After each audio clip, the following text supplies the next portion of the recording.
ఈ వీడియో పూర్తిగా చూడండి, నచ్చితే లైక్ చేయండి, మీ స్నేహితులు కూడా షేర్ చేయండి. సబ్స్క్రైబ్ చేసుకోవటం మాత్రం మర్చిపోకండి. సబ్స్క్రైబ్ చేసుకుంటే ఈ నా వీడియోలన్నీ చూడొచ్చు. పార్వతీ పరమేశ్వర కళ్యాణ ఘట్టం విన్నా చదివినా ఎంతో పుణ్యం. వివాహం కాని వారికి వివాహం అవుతుంది. సతీదేవి ఆత్మాహుతి తర్వాత యుగయుగాలుగా శివుడు విరాగే ఉండి లోక సంచారే హిమత్ పర్వతాల్లో తీక్షణ ధ్యానంలో ఉండగా తారకాసుడనే రాక్షసుడు కేవలం శివుని కళ్యాణమై తద్వారా జన్మించిన కుమారుడితోనే మరణం పొందేలా వరం పొంది బ్రహ్మ వల్ల దేవతలందరినీ జయించాడు. ఈ రాక్షస సంహారానికై శివుని అమ్మవారి కళ్యాణం జరగాలని దేవతలు కోరుకున్నారు. అమ్మవారి పూర్వజంలో దుర్గామాతగా వరం ఇచ్చిన మేనకా హేమంతులకు పుత్రికై జన్మించి పార్వతీ నామంతో ఉంది. ఆమె పెరిగి పెద్దదైంది. తర్వాత నారదముని హితముచే పార్వతీదేవి కేవలం శివునికే సతీ అవుతుందని, దాని కొరకు తపస్సు ఒకటే మార్గమని ఆయన నారదుడు చెప్పగా మేనకాదేవి తన కూతురు సుకుమారంగా ఉంది, తపస్సు ఎలా చేస్తుందని బాధపడింది. అయినప్పటికీ పార్వతీదేవి పట్టుదలగా శివునికై తపస్సు ప్రారంభిస్తుంది.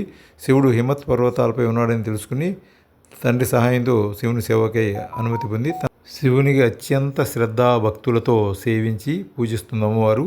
అత్యంత కష్టం గగనం అయ్యే పని ఏమిటంటే దేవతలందరూ శివుని మళ్ళీ పెళ్లికి ఒప్పించడం. వారందరి సలహా ఏంటంటే కాముని శివునిపై ప్రయోగించి పార్వతీదేవిని పెండ్లాడేలాగా చేయాలని ఆలోచించి మన్మధుడిని ఆ పనియోగి వినియోగించారు. మన్మధుడు భయపడుతూనే శివునిపై తన మన్మథ బాణాలు వదిలాడు. అందుకు తనకే ధ్యానభంగమైందని శివుడు కోపించి అతన్ని మూడవ కంటితో భస్మీపట్టడం. తర్వాత దేవతల కోరికపై మళ్ళీ బ్రతికించి భార్య ఒక్కదానికే కనిపించేటట్లుగా చేస్తాడు. శివుడు మరి అక్కడి నుంచి అలిగి వెళ్ళిపోతాడు.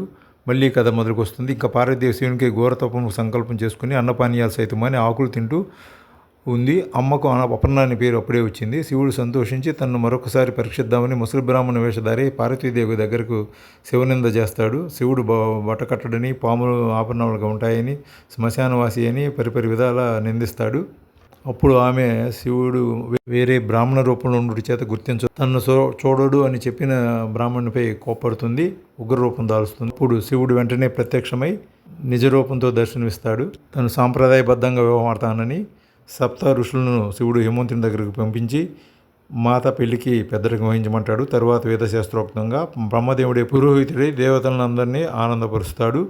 శివపార్వతుల పెళ్లి ఘనంగా జరుగుతుంది. ఇలాంటి పెళ్లి నభూతో నభవిష్యత్ అనే విధంగా జరిగింది. తరువాత సుబ్రహ్మణ్య స్వామి వారికి పుత్రుడిగా జన్మించి ఆ తారకాసురుడిని రాక్షసుని సంహరించడం జరుగుతుంది దేవతల అభ్యర్థన మీద. ఈ పార్వతీ కళ్యాణం విన్నా తరించుతారు. భుక్తి, ముక్తి, మంచి ఆలోచనలు వస్తాయి, కీర్తి వస్తుంది, అపమృత్యు తొలగుతుంది, సుఖంగా జీవించి పవిత్రంగా మరణించి శాశ్వతంగా కైవల్యం లభిస్తుంది, ప్రజ్ఞ లభిస్తుంది, నిత్యం ఆనందంగా జీవిస్తారు. దేవాలయంలో చదివినా విన్నా ఆలయం కట్టించి ప్రతిష్టా మహోత్సవం చేసిన పుణ్యం వస్తుంది.